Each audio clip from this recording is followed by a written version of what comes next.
안녕하세요, 여러분. 성공합시다. 와, 드디어 이제 레위기 마지막 장이에요. 27장에서는요, 한마디로 얘기하면 재물관에 대한 내용이에요.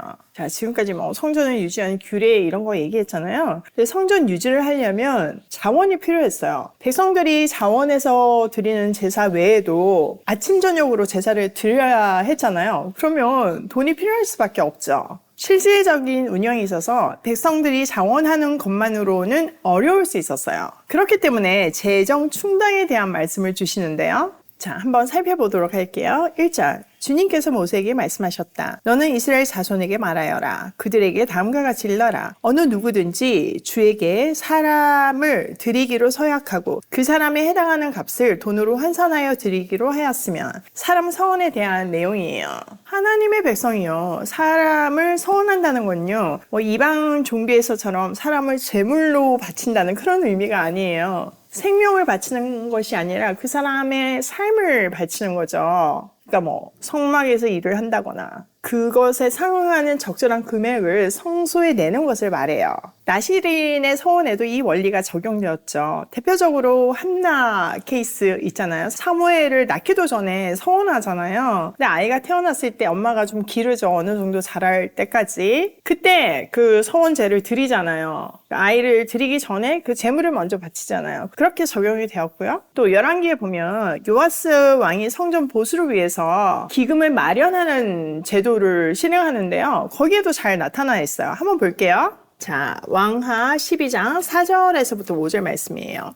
요아스가 제사장들에게 말하였다. 주님의 성전에 들어오는 모든 헌금, 곧 일반 헌금과 의무적으로 부과된 헌금과 자원하여 주님의 성전에 가져오는 헌금을 모두 제사장들이 각 담당 회계로부터 받아서 성전에 수리할 곳이 발견되는 대로 그 수리할 곳을 모두 고치도록 하십시오.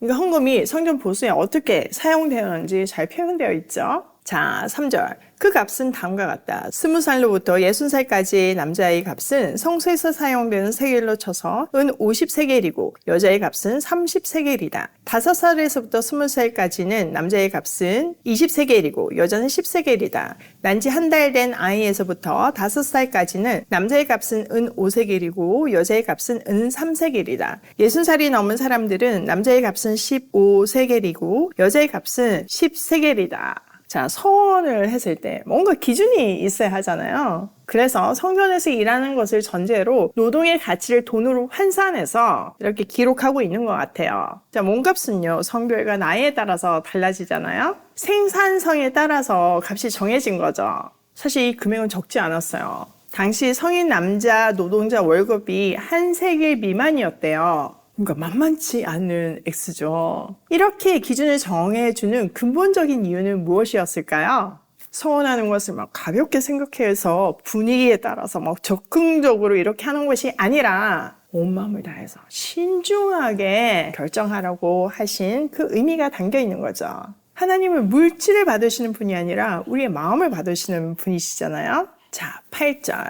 서약한 사람이 너무 가난해서 정한 값을 내지 못할 경우에는 바치기로 한 그 사람을 제사장에게로 데리고 가고 제사장은 서약한 사람이 감당할 수 있는 능력을 따라서 그에게 값을 정하여 준다. 자, 가난한 사람에 대한 배려도 있어요. 가난하면 서원도 못하나 서글퍼지잖아요. 하나님은 그런 배려를 다 하시죠. 가난한 사람도 서원할 수 있게 그 기준의 융통성을 두셨어요. 어떻게 한다고요? 가난한 사람이 서원을 할 때는 제사장한테 가서 그 감당할 수 있는 능력에 따라서 그 값을 측정했어요. 이것만 봐도요, 금액은 실제 적용을 위한 기준일 뿐이고 마음을 담은 헌신이 중요하다는 것을 말해주고 있는 거죠. 자, 이어지는 9절에서부터 13절까지의 내용은요, 짐승 서원에 대한 내용이에요. 9절. 그가 서약한 것이 주에게 제물로 바치는 짐승이면 주에게 바친 짐승은 모두 거룩하게 된다. 그는 그것을 다른 것으로 바꾸지 못한다. 좋은 것을 나쁜 것으로 바꾸지 못하고 나쁜 것을 좋은 것으로 바꾸지도 못한다. 이미 바친 짐승을 다른 짐승과 바꾸면 본래의 것과 바꾼 것이 둘 다 거룩하게 바친 것이 된다. 자, 사람이 짐승을 서원하면요, 그 짐승은 하나님께 바쳐지는 순간 거룩하게 된대요. 그래서 한번 서원한 짐승은 다른 곳으로 바꿀 수가 없대요. 이게 어떤 케이스냐면은 막 마음에 은혜가 충만해가지고 서원을 했어요. 근데 시간이 지나니까 좀 아까운 거예요. 그때 조금 덜한 걸로 바꿔치기 할 수 있잖아요. 그러면 안 된다는 거죠. 만약에 그런 경우가 발견되면 모두 다 드려야 된대요. 이미 하나님께 드린 거는 다 하나님의 것이기 때문이죠. 또 반대의 경우도 있잖아요. 나쁜 것을 드렸는데 그게 계속 마음에 찔리는 거예요. 그래서 좋은 것으로 이게 좀 교체하고 싶은 마음이 들 수도 있겠죠. 근데 그것도 안 된대요. 하나님께 드린 것은 이미 더 이상 자기의 것이 아니라 소원한 사람의 소유가 아니라 하나님의 소유이기 때문에 마음대로 처분할 수 없다는 거죠. 그러니까 신중하게 해라. 우발적으로 하지 마라. 하나님께 정말 온전한 마음으로 해라. 이 이야기를 하는 거예요. 자, 11절.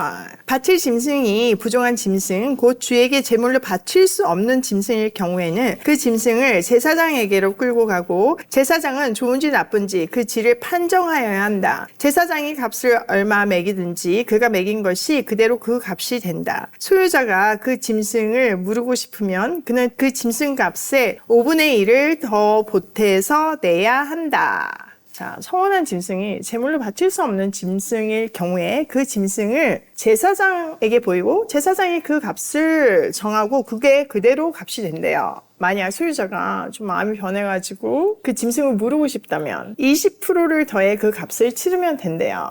이것도 정한 짐승을 바칠 수 없는 케이스의 사람들에 대한 내용이잖아요. 그 이유는 여러 가지가 있겠죠. 근데 이것 또한 결론은 신중하게 해라. 분위기나 감정이 휩쓸려가지고 소원하지 마라. 이 이야기예요. 자, 오늘 내용을 우리 삶에 한번 적용해보면요. 첫 번째, 서원과 헌신을 신중하게 하자. 여러분, 하나님은요, 우리 헌금의 그 액수에 관심 없으세요. 이미 온 우주가 하나님의 것인데 우리가 뭐 얼마 내는지 그거 뭐가 중요하겠어요. 11조를 드림으로, 헌금을 드림으로 그거의 진정한 주인이 누구신지를 고백하고 우리의 신앙을 성장하게 하고 그 기준을 바로 세워서 우리가 바르게 살도록, 정말 행복하게 살도록 하기 위함이죠. 교육의 차원이 커요. 그렇기 때문에 우리는 감정이나 분위기나 뭐 계산을 해서 서원을 하는 것이 아니라 정말 온 마음을 다해서 하나님 앞에서 신중하게 해야 된다는 것을 배울 수 있는 거죠. 성경에 막 아나니아 삽비라 사건 기억나시잖아요.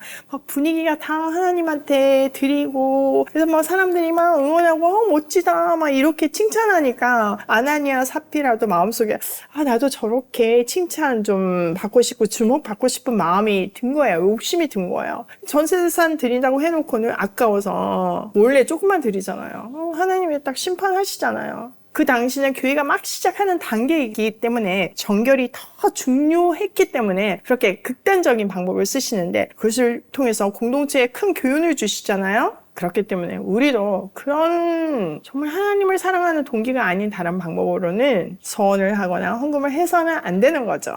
우리의 마음까지 다 알고 계신다는 사실을 인정할 때 우리는 정말 온 마음을 다해서 하나님께 드릴 수 있어요. 자, 두 번째, 헌신의 본질은 마음이다. 자, 여기에 원칙이 있어요. 그렇지만 그 원칙을 지키는 게 더 중요한 게 아니라 우리의 태도, 마음의 어떤 그 동기가 더 중요하다는 것을 여러 가지 익셉션을 주시면서 말해 주시잖아요. 뭐 가난한 사람에 대한 배려, 또 물을 수 있는 거, 또 부정한 짐승에 대해서 물을 수 있는 거.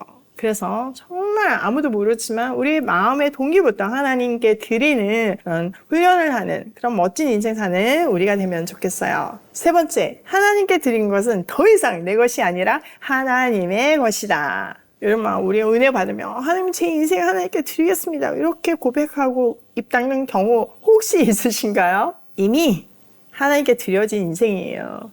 드려진 인생답게 살아야 하는 거죠. 물을 수가 없어요. 뭐 내가 드리든 안 드리든 이건 다 하나님의 것이기 때문에 우리가 이 정확한 개념을 가지고 산다면 인생의 태도와 방향이 완전 달라지는 거죠.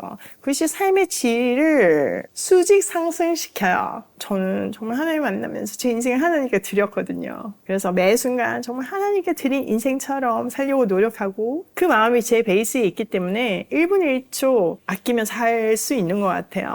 또 하나님이 주신 재능이라고 생각되는 것들은 나 혼자 누리지 않고 사람들하고 나누니까 제가 여러분같이 귀한 분들을 만나게 되었잖아요. 이 말씀 묵상하고 저 혼자만 킵했다면 절대 여러분 만날 수 없고 우리에게 오이 패밀리라는 사단법인 생길 수도 없고 정말 전국의 그 보육원 아이들을 케어하고 궁극적으로는 북한을 살리는 그런 단체를 만들어질 수 없어요. 하나님께 드려진 사람답게, 하나님께 속한 사람답게 오늘 하루도 정성껏 살며 고고싱해요.